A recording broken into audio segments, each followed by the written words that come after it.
We know what issues face us in America, but what about other places, other cultures?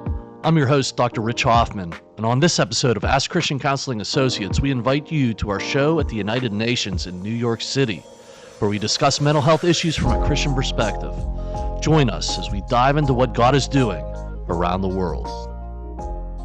Thanks for having us, Patricia, and the rest of the group, Bonnie and Josephine, Millie. It's great to be here with you. We're guests here at the UN today, and we're with a group. It's not official. We meet here as a Bible study, and it gives us an opportunity to talk about mental health from an international perspective. What I hope to get today, Patricia, is just a conversation about your personal perspective about mental health from your context, your country, that outside of the United States that you would have connection to here, and what are the specific challenges of that, and how faith intersects, or from a Christian perspective, what are the things that matter about addressing mental health concerns from a faith perspective? So if you could just tell us a little bit about your background and how mental health matters to you personally. Maybe we could start there. Okay. I didn't know it was going to be like this personal, but I can share that I've been very detached to this subject because I, thank God, didn't have to deal with it ever. So when people started talking about mental health, I was like, it sounds good, but I wasn't, really sure about anything. I wasn't in the conversation, let's say it that way. Of course, with COVID, we heard much more about that, right? Mhm. But now, the reason why I was so interested in this conversation is because now I'm dealing with it. We recently discovered, or my husband recently was diagnosed with ADHD. You call it the Okay. attention disorder, and for sure he had this forever, but we just found out after 15 years of 15 years of marriage, and he's 59. So it took Oh, a wow. long time, and just realizing this has made a huge change for us. So it's been now I'm more like, okay, I want to learn about this, and also Yes. dealing with a 12-year-old who's starting with her hormonal changes, and dealing with a little bit of this anxiety and depression that I was like, how come a kid would have that? So of course now I'm researching more, I'm learning more about it, and that's the reason why I was personally very, very excited to hear about this conversation. Yes. I started doing some research about Christian counselors and people who could help us. And I've been, we've tried many, but I had found some Christian counseling that covers insurance, which is the main issue, right? Yes. When you go to a counselor, a psychologist, or psychiatrist,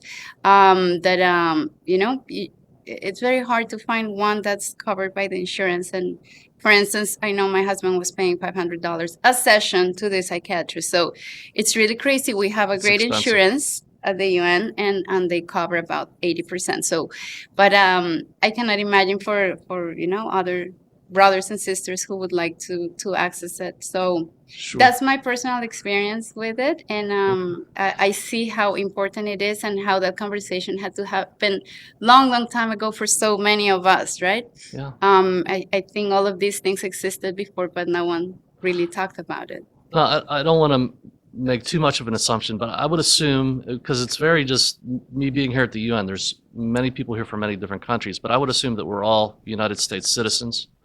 No. No. Okay. So I think it would be just interesting to know what country you're a citizen of, and what these things like ADHD, depression, anxiety, how that's dealt with For from the- that context. I'm from Colombia, and we never I never, I told you I was very detached from this subject, but I'm married to an Argentinian. And you Okay. may know that Argentina, I think, is a country that has most psychologists in the world. And they go to see a psychologist like going to the gym, and they talk about it freely about it. So that's very different from here even. When I tell people that my So husband, let me just stop. Colombia has the most no, psychologists. Argentina. Argentina. My husband, yeah. Okay, 'cause- so Argentina psychologists are very popular. Yes, I think it's Okay. a number like his sister, his two sisters, and everyone he knows studied psychology. Wow. And I think if you do some research, like it's the country I think that has most psychologists in the world. Wow, that's And very everyone goes interesting. to the how do they call it? Therapy. Like they like do they have it? Like people talk about it freely. In Colombia, that wasn't a conversation. It was something that would bring shame. Yeah. To say that, So especially everybody for has a a man. therapist in Argentina, but in Colombia, No. it's much different. Right. Why is it that way in Argentina, just from your perspective? I truly have no idea. I know that's how it is because I've been there and I hear the conversations and I love it. Like they're so open about it. Like, oh yeah, today I met this person, told me this. Oh, tomorrow I have it. It's like going to the gym. It's like something that they do on a regular basis, and everyone, is like Yeah. normal. Yeah, that's surprising. I've never heard that. Yes, yes. And my husband has always been very open to go to counseling. And every time I call, I tell someone, they said, really? Because men usually are not that open to it. But because he's been, part of that culture, he's Yeah. totally open to it. Yeah, and so it's okay. Colombia, No. the opposite. Yeah, I mean, I left Colombia 20 something years ago, but at that time, I never heard. I think it would still be a little bit of a taboo, like something that's personal and you wouldn't share. Okay. Yeah. And so from Colombia, what do you think is the most prevalent thing that people struggle with there? If you were to say this is the major mental health issue or collection of issues that are there, what would you say it is? I left 20 something years ago. I wouldn't, but we're being victims of violence big time. So I'm sure all of that caused trauma.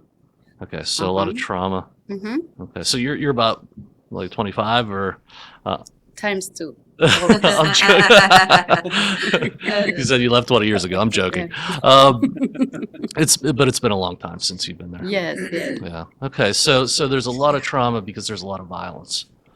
And anything else though that's prevalent in Colombia that you would say is a big issue? In terms of mental health, I wouldn't be able to tell you now. So how does the church deal with that in Colombia? I don't. As I said, I haven't.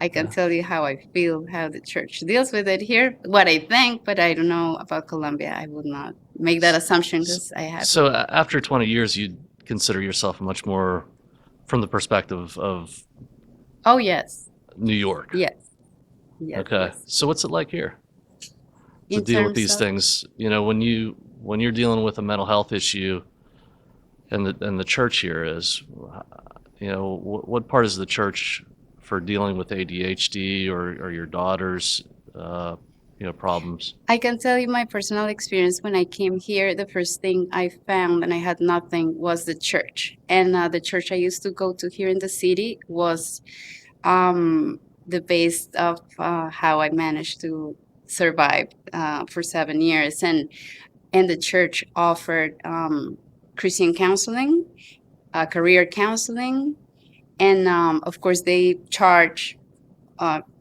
regular fees, and it wasn't covered by insurance, but they had this, fund that would help people like me, international students. So the church helped me big time during that season. Can I ask what a regular fee is in New York City? Oh God, I forgot what it was at that time. I'm telling you, for psychiatrists, we paid $500 an hour, and for our psychologist that we love, who's Argentinian, doesn't take insurance, we paid $400. Okay. Interesting. Okay. Interesting and expensive.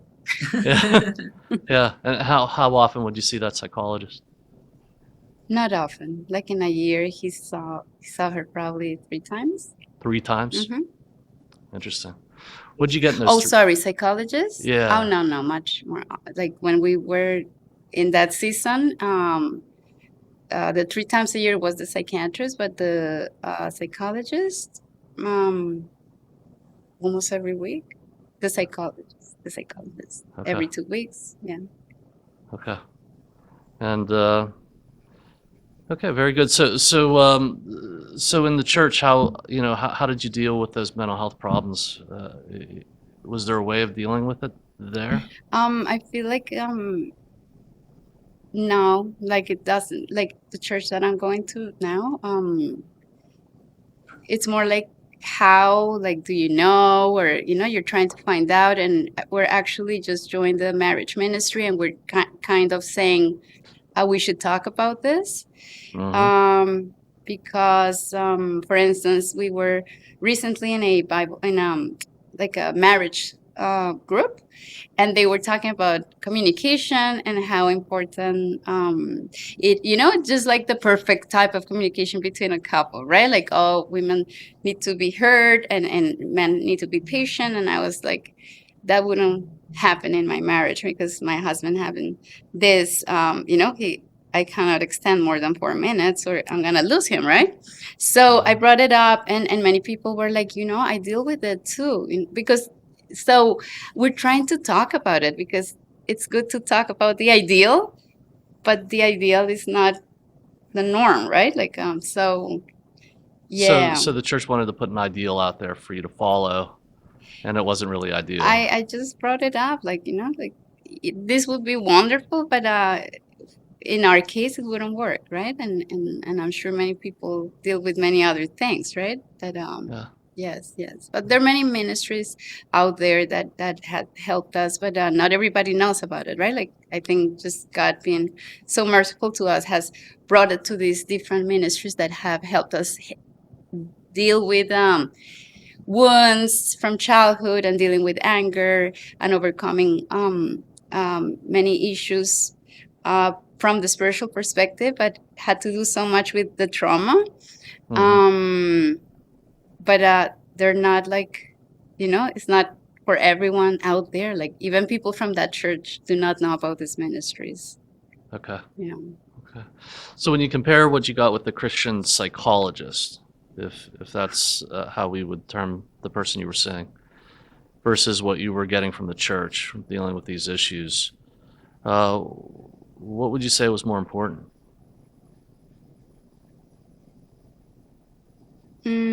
What I can tell you personally, what caused more, what made a change for us, it was the ministry. The ministry, because the Holy Spirit it was all about the Holy Spirit. And I think that's how it was easier and faster, to get to the root of many things.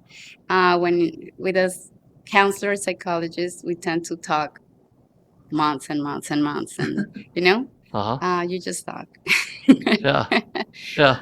You Well, just- and I want to, I think some of the folks, especially in the areas that I hear, that you're spending, and maybe I missed it, but you said you're spending $400 an hour on a psychologist, a counselor here in New York City.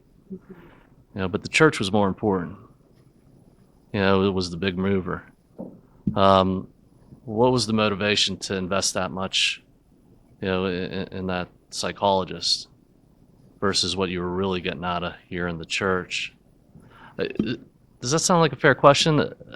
The motivation was, she was Argentinian, and my husband felt comfortable speaking Spanish, being Argentinian.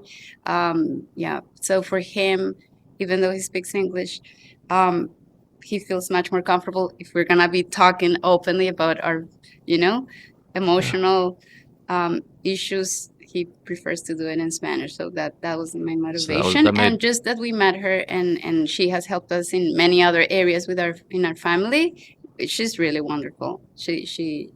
We just felt like we found someone that's really, really good. But I would also always look for something that's not so expensive and it's covered by insurance. But my husband feel comfortable that way. So, So if you could find something that was covered by insurance, you would do it. I actually do. Like right now, I take counseling for myself, and I do it through a Christian counseling services that's covered by my insurance, which is such a Wow. blessing. That sounds a lot better. Yes. Yeah. And this is so much the same as it is everywhere that I go. The fact that, when we say as Christians, where do we find our most help? We find that in the Holy Spirit. We cannot depart from that.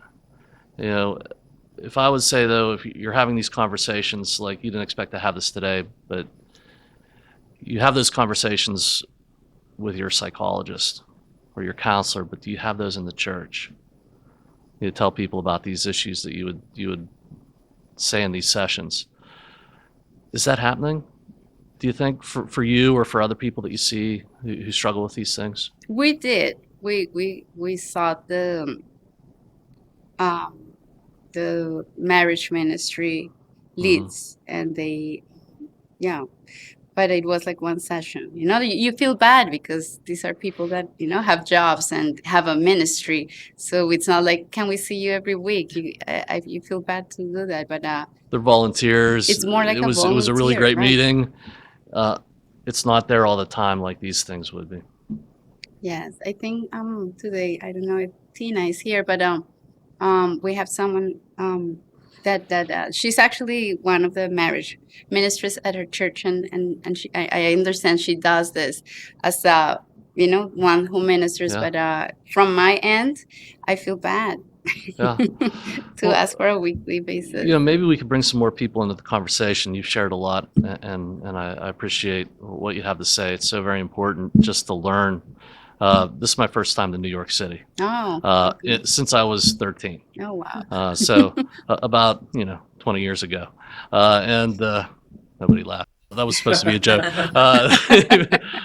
So we have Bonnie, and Bonnie, you're originally from India, From India, yes. and now also you're a resident of New York City, That's right. and so also just good to see you here today, and plenty of experience with mental health. We had a chance to talk, before our meeting today, and just tell us about your background.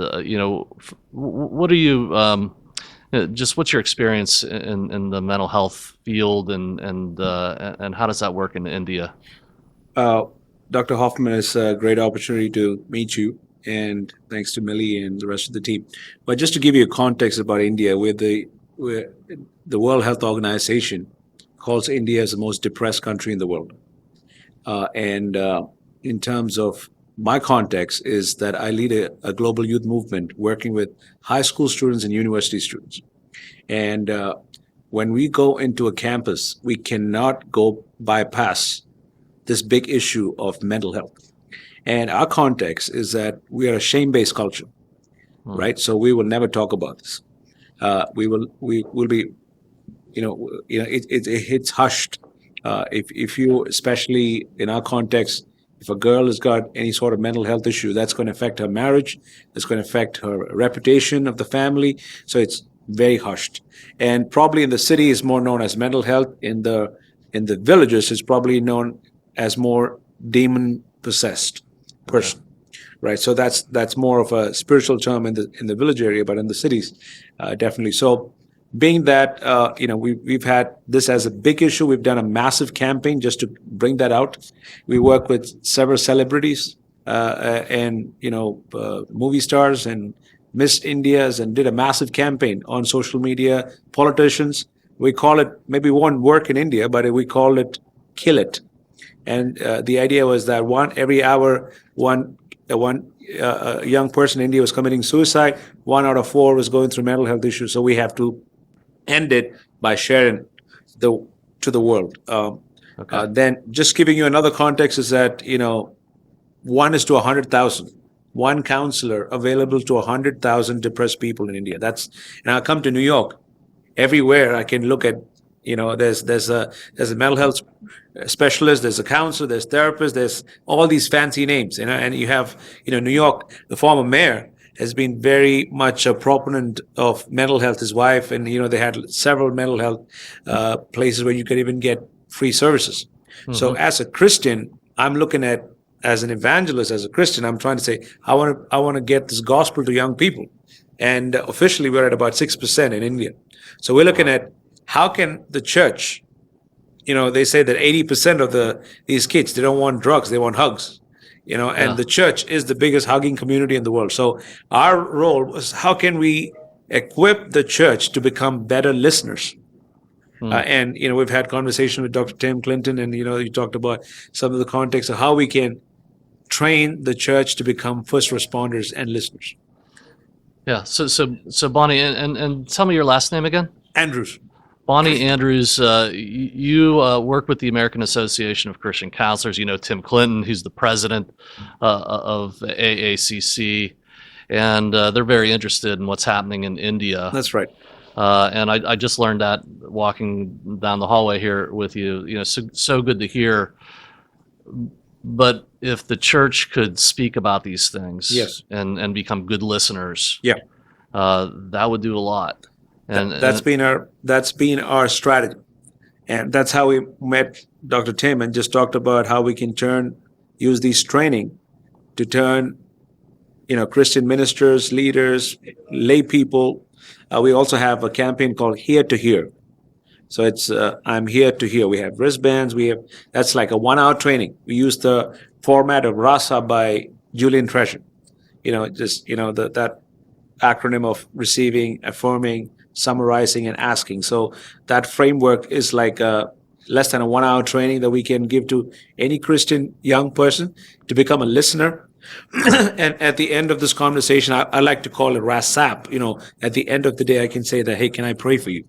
So that's a gospel opportunity for me. I've listened to somebody for 45 minutes. I can say, can I pray for you? And India being a religious country, there's probably nobody that would say no. So I get an opportunity not to just listen, but to share the gospel, pray for them.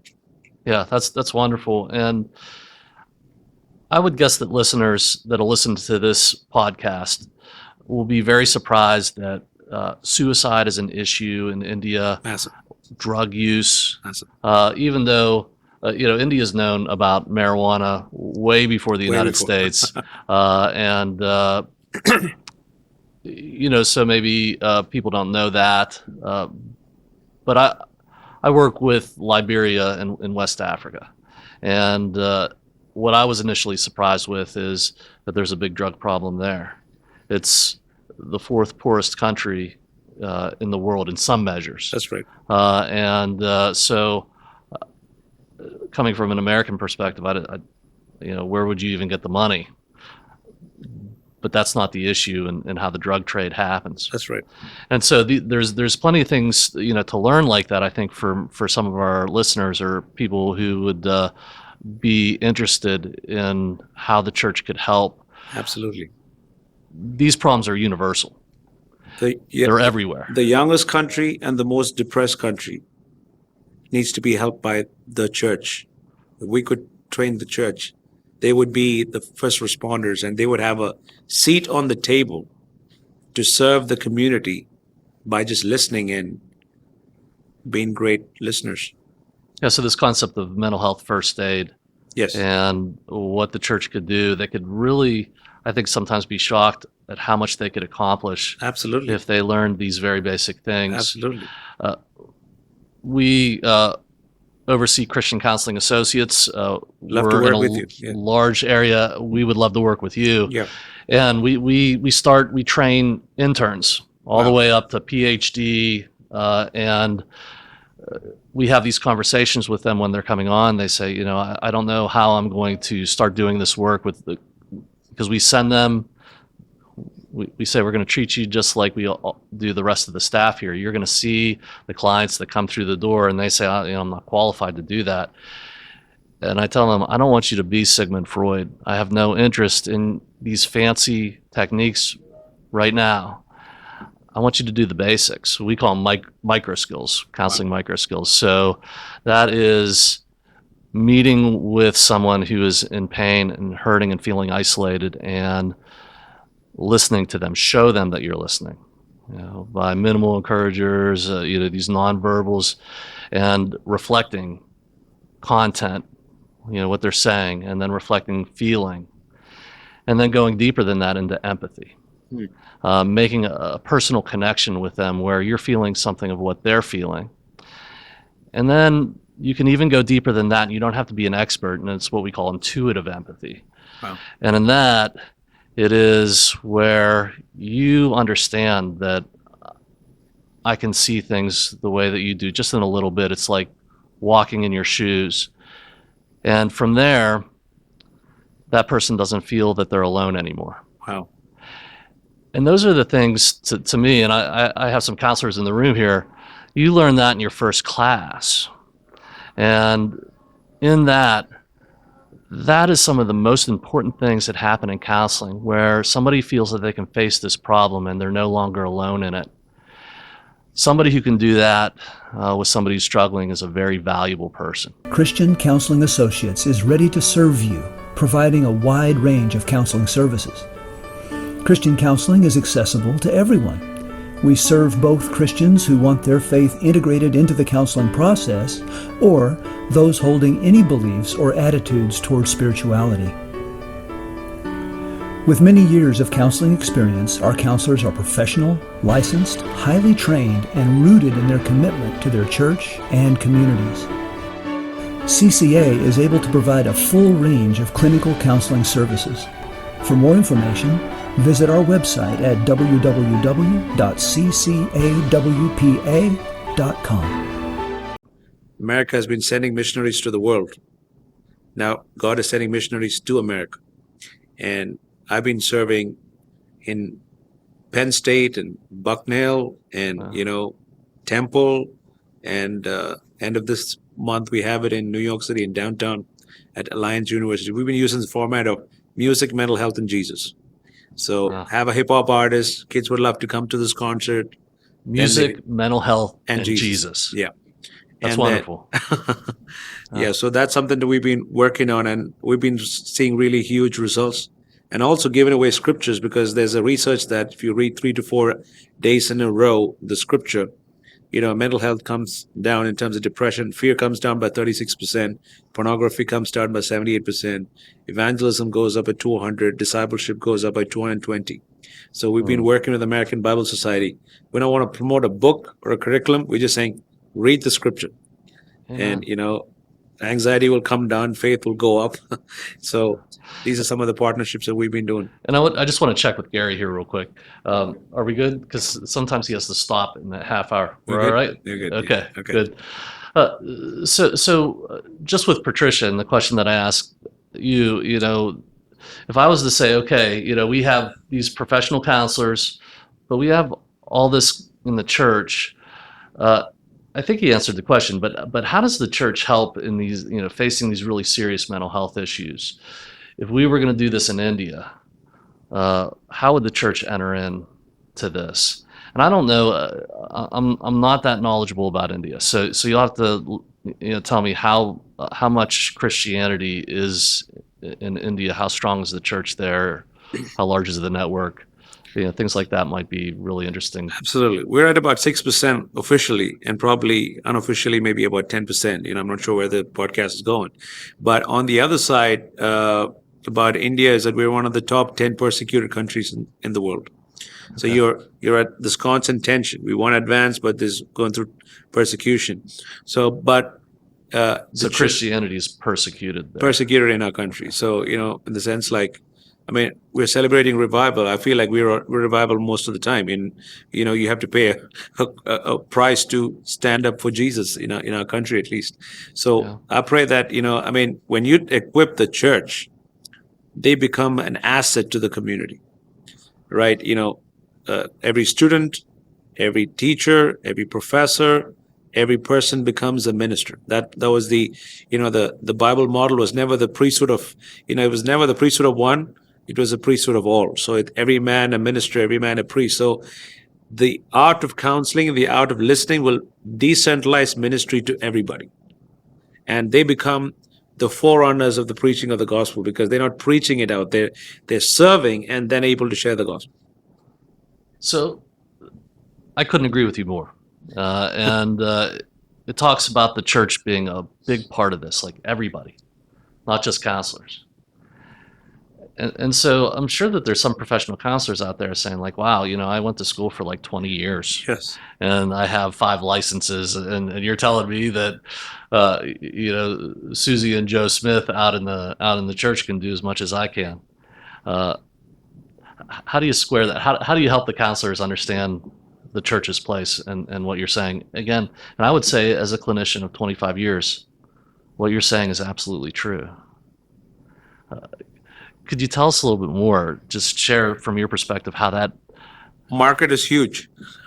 Yeah. You got 1 billion people. You have 1 out of 4 going through depression. You have 1 for 100,000. So nobody is worried because there's, in terms of business opportunity, in terms of there's plenty for everybody. So it's like we need help. It's like it's an epidemic. I mean, I was talking to the president at Penn State. She's like, this is number 1 on my agenda is mental health. So it's like the need is so much that nobody really cares about, please, we need all the help, do whatever we need to do. So I think, as Winston Churchill says, the crisis is the opportunity. Don't waste a good crisis. There is a mental health crisis, but there is a huge opportunity at the tail end of this crisis. Amen. Yeah. So you're speaking about Pennsylvania, which is where I'm from, and Penn State College. That's right. We have offices right near there. Wow. And know that that's a huge place, and the struggle there is the same as it is everywhere else. That's right. And they're overrun. There's not enough counselors. They're overwhelmed. The system is overwhelmed. Yeah. So when we were talking, so they partnered with us and co-sponsored the event because you have to go. Now they co-sponsored the event. They said because this is the need of the hour, we want to be part of this. So they became a sponsor for our event. Wow. When we were doing that. Yeah. Yeah. So Penn State just gets to the end of what they can do. Yeah. They need more help. More help. Bucknell is 25% of the students come from 1% of the American population. So it's like Ferraris, $84,000 full fees. Kids are paying. It's a party capital. We were able to do some ministry out there. Kids started getting saved. They started a group, which finally ended up to become a church. We went there yesterday to install 2, a couple as pastors and, a campus church. So I'm thinking, in the middle of all of that, God is still moving. Wow. And so you're from India, but now I call it Curryland. What's I call it Curryland. Curryland. I come from the land of curry, live in the land of hurry. That's awesome. So you're a New Yorker now. Yes. And how long have you been in New York City? 3 years. So you can actually see my house right from here. It's this little strip of land in between. So if people look behind me, this is the East River. East River, yeah. And you're right beyond here, this building here. Right. I can swim. Hi everyone, Dr. Hoffman here. I want to tell you about our dinner auction fundraiser to support the Foundation for Christian Counseling. This year we have 2 auction dinner events, April 21st, 6 p.m. at the Crane Room in Newcastle, and April 28th, 6 p.m. at Gianelli's 2 in Greensburg, Pennsylvania. These events will feature a live and silent auction along with guest speakers from the community.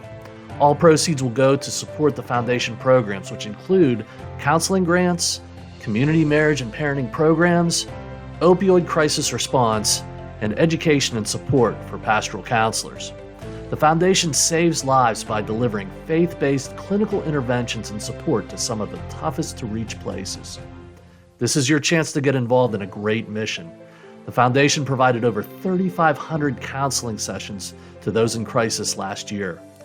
To continue our mission, we need your support. Join us at the upcoming dinner auction fundraiser. Visit our website to sign up today. I'll be there, and I hope to get a chance to meet you also.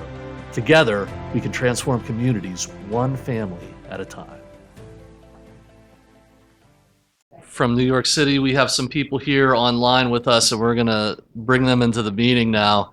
And she's from so Philippines. let's see if we can do this. We hang have who would like to chime in on this subject and just tell me your thoughts, your name, where you're from. We have some counselors here online with us too, I hear. Can we put Go her? ahead or I can hear you Hi. now. hello. Hi, I'm Tina Aquino and I am with the UN as well. I helped start this group many years ago, 15 years ago. My husband and my husband Tim, and I are marriage and family ministry directors in our church in Every Nation, New York City. We're in the same churches. Bonnie and Patricia used to be in our church, and my husband is a licensed marriage and family therapist. So, with our church, we're very fortunate that our church recognizes the importance of supporting our members in terms of mental health, and there is a very keen recognition of the fact that it is a major issue. In fact, we have morning prayers every day at 6 o'clock, and mental health is one of the things that we pray for all the time.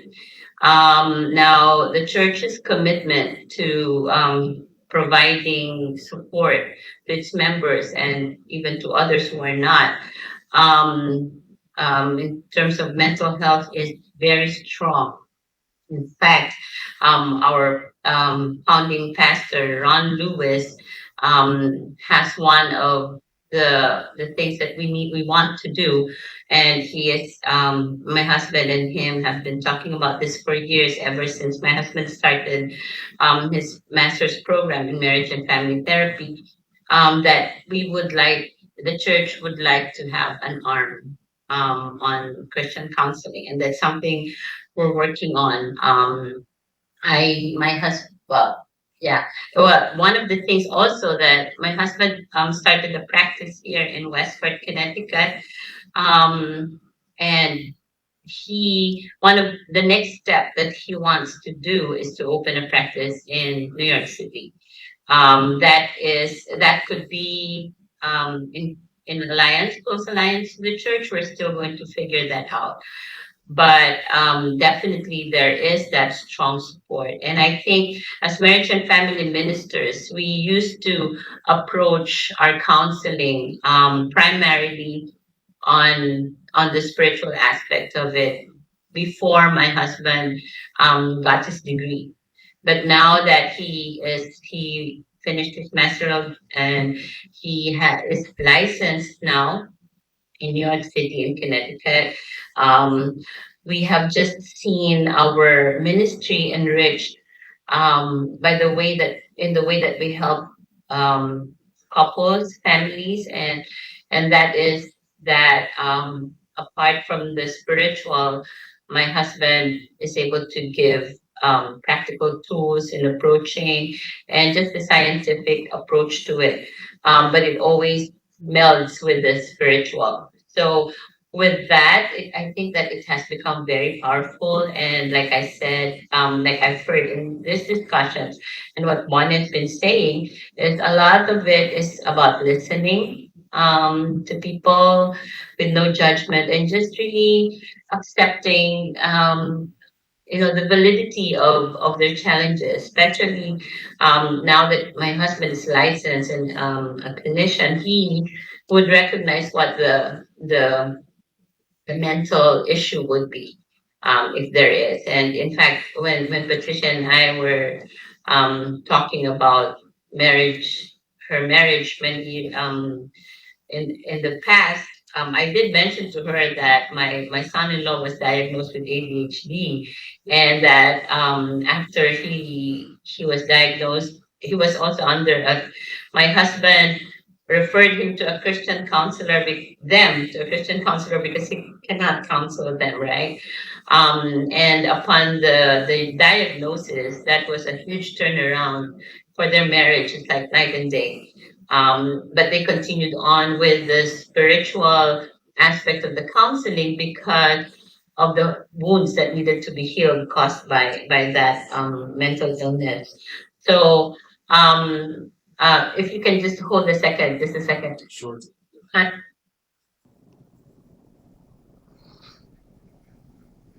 She's also from Philippines. From the Philippines. Hi, so here's my husband. He happens to be home for lunch. Hello. And yeah, maybe if you can give them a little perspective of how the mental health issues in the Philippines are. I don't know if that's something you want to. Absolutely. My name's Rich Hoffman, and I'm speaking with Tina. If you could tell us your name, and we understand that you're a licensed marriage and family therapist in Connecticut, and you're both originally from the Philippines. Is that No, also licensed also in New York. Yeah, my name is Tim, Tina's husband. Nice. Tim? Did you Hi, say everybody. Tim? Okay. Hi, Tim. Yes. Hi. Yes, and we are from the Philippines. We moved to New York and 15 years ago. But my husband has been also engaged in counseling for Filipinos back home. So Okay. I guess they want to have a perspective of how it is, the situation in the Philippines. Yeah. What are the mental health Just challenges? What are the mental health challenges in the Philippines? If you could speak to that. Oh, okay. Well, I see several clients from the Philippines, but I think one of the things I can mention is in terms of our culture, it's not unlike here in the States now with more awareness on mental health and emotional well-being. There, people are now recognizing, yes, mental health is important, emotional well-being is important, but then there is still probably there needs to be more acceptance of receiving care in terms of therapy and counseling. Hmm. I've spoken with couples and individuals who realize and also recognize that they need help, but they kind of hold back because there probably might still be stigma when it comes to having therapy, and I believe that's true in every culture. But I guess going back to here in the States now with more emphasis on mental health and awareness on that, and even seeing big name celebrities being huge proponents of therapy, there's just real more focus and more, I guess, intentionality when it comes to not only receiving but also providing the care and the help needed. So yeah, just something, and it's true again, like I said, when it comes to certain cultures, there's still this hesitance when it comes to undergoing therapy. So in the But Philippines, the whole, there's a stigma in the church in the Philippines of saying, I'm struggling with something that I could get help for. yeah, yes, not only in the church, I think more so in the general population. Okay. So even But outside I of the believe church. we are starting a little bit. There's more people like I've seen in this last visit last month in the Philippines. Some of the pastors have been taking classes in counseling, Christian counseling, and they're actually just needing help about how to navigate which kind of education they should be getting so that they can be effective in ministering to their Congregation. congregations. Very well. It's very exciting.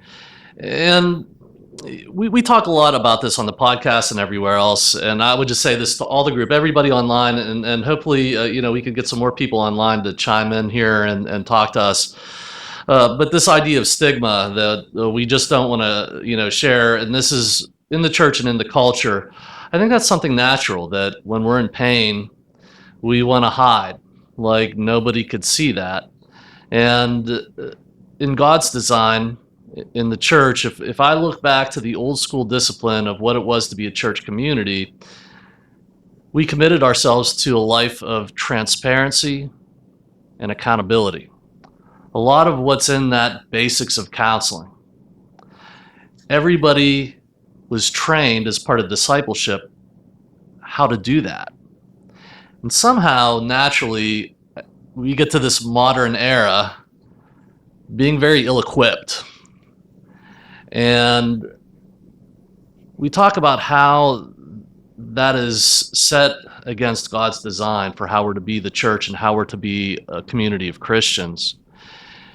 And if we follow, I love the research that's reviewed at the AACC. Harold Koenig has just brought together a whole bunch of research, and I've taught at the university level for about 17 years now. And so if you go into the intro psych books, you can see on every measure, people who are living in Christian community from a mental standpoint do better, on average, statistically. And still, I don't know if we know exactly how that happens, if we think through it, and if we trust that living that kind of design of transparency and accountability, using these basics of counseling, could really have that kind of impact. But here we live in a place of stigma where we don't want to do that naturally, and we're paying the consequence for it. And some of what I've heard talk around the table so far is we value this discipline of counseling. It's very professional, and we hope that this can flourish in the church. But I'd want to know, does that sound like I'm on solid ground there, that that's part of what the church ministry is designed to do? But maybe, even if we went back to what you were talking about in the beginning, Patricia, that it's not as frequent, or it's not as reliable, or even we think that because we'd be sort of burning somebody out if we put all that on them, that it's not the place to do it. So maybe I said a lot there, but what are your thoughts about this naturally being part of what the church really needs to do, even if we were to talk about mental illness, ADHD, things like that, like really technical, like mental health stuff?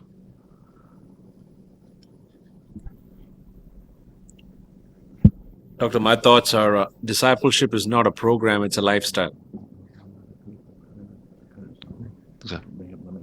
Okay, got it. Sorry, Bonnie, go ahead. Yeah. Discipleship is not a program, it's a lifestyle, right? So when you're living in community with each other, you're transparent and you're vulnerable to each other. Even though you're a leader, you're actually showing your backside, telling them that I am in the spirit, but also I am in the flesh, and I have weaknesses. So it's almost like you're living in tangent with each other. So you're sharing with each other, you're helping each other. So the day it became a program, I think that ended in some ways. So I believe that we envisioned a model where we would have the we have a listening group, which is like an alpha group, making every house becomes it's like a listening party.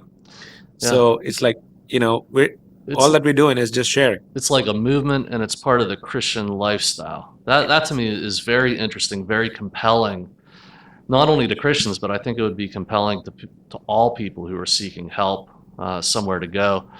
Let me ask some of the more people online. I want to make sure, Tina, that we get to some of the other people here. I appreciate what you've said, but I see that we have Amy, Anna, Regina, Alexandra, Anna. Anybody there want to weigh in here on this topic? And I just want to say that whoever needs to leave at 2, because we're how much time do we have left? We can stay here. Oh my gosh. 2:15, but to 2:15. So we have about 15 minutes. We got about 8 minutes. So this is going to be a lightning round. Does anybody else have something just really, that's weighing on their heart that they want to speak to? And I'll give you some final words. Yeah, we're gonna give the people online a chance, and then I'm gonna go back to the room to get some final comments. Okay, thanks, people. Hi, hello. Yes, my name is Anna. Hi, Anna. Thank you so much.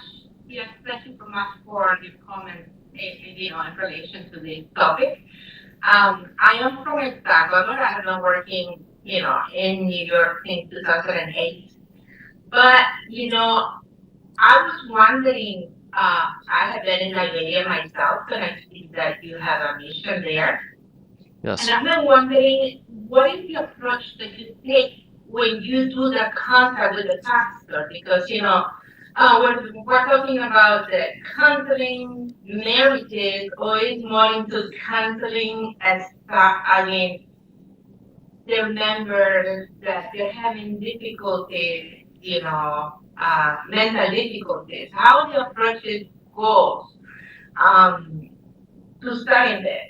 Because, I kind of think that maybe they don't have like a higher education, and how is that maneuver there to get that counseling side within that church in that kind of setting?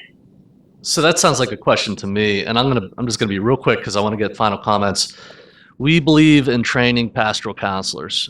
So I teach at United Methodist University in Monrovia, Liberia, and we teach in the master's program. It's a cooperative with clinical mental health and the nursing program, and we teach clinical programs there, and most of those people in those classes are pastors.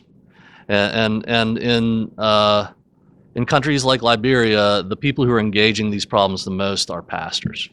There's no counselors or professional counselors there. That's how it starts. And so we want to go anywhere and work with those groups where there's an emerging outreach to people who are struggling. And so that would be a basic answer. Tune into this podcast and I'll give you the whole answer, which we're going to tape later because I'd love to talk about it. But I do want to get final words. Thank you for that question, Anna, and that we'll provide a more in-depth answer, and I'll make sure that you get the whole podcast. Okay. Mm-hmm. Okay. Thank you. Anybody else online want to just have final words before we go to the room? Okay, so all right, so folks, just any other thoughts that you want to part with here? I really appreciate all that you've shared so far. I got some people behind me too. Okay, I'm sorry, I forgot that you weren't at the table. I wish you would have sat here. But do you want to come up and talk or say anything?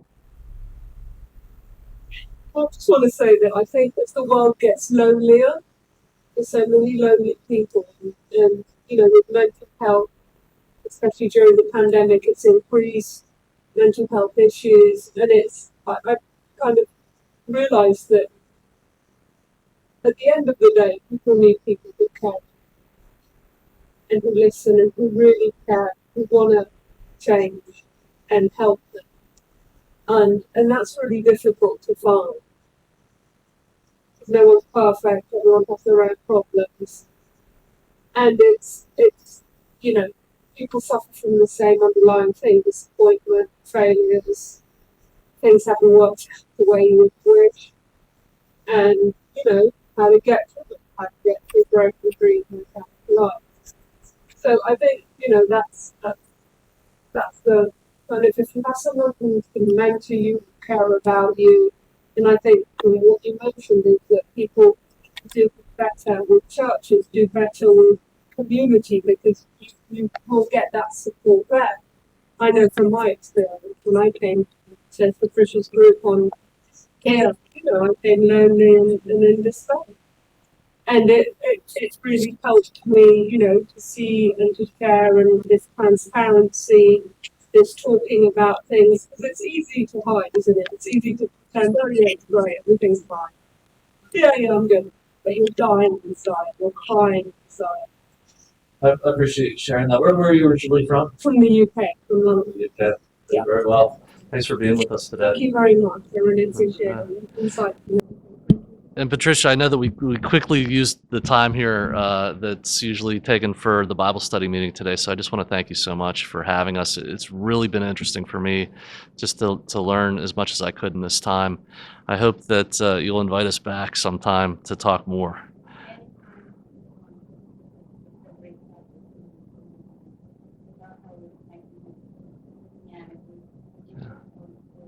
Amen. Amen. Amen. I'm going to hand it back to you to end the meeting. And just again, thank you so much for having us. I would love to. Yeah, let us bow our heads.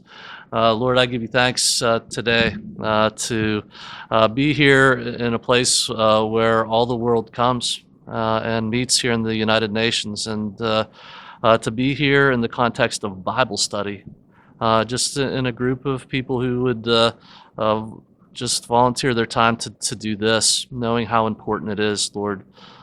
We know that in whatever we do, if it is apart from you, it is nothing. And so, Lord, we pray that where we are reaching out to deal with issues of mental health, people who are alone and struggling, Lord, that you would give us a vision of that, of how we would do that together, this group, and how we would do it from here and everywhere that we go. And we give you thanks, Lord, that we could speak about that today from many different perspectives. We ask that you would give us wisdom and that you would connect us together to do this work.